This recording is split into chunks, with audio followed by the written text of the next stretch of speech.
Unë gjithmonë jam I gatshëm për takime, për konsultime konstruktive, për bashkëpunim në mirëbesim dhe gjithashtu për konsenzus e kompromis. Kam ofruar 2 kompromise.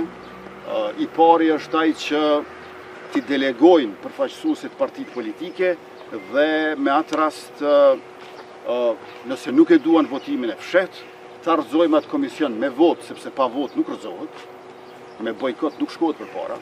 Dhe pasi që të rrëzohet ai komision, mund të kthehemi tek vota e hapur, me që rast le të kemi marrëveshje politike natyrisht që kryetari dhe 5 nënkryetarët me marrëveshje paket të votohen një nga një, po me marrëveshje paraprake.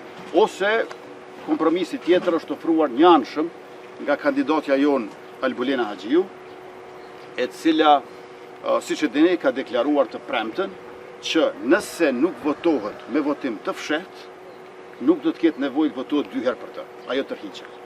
Le të aprovojmë votimin e fshehtë, o fiton Albulena, o ne e sjellim një emër tjetër.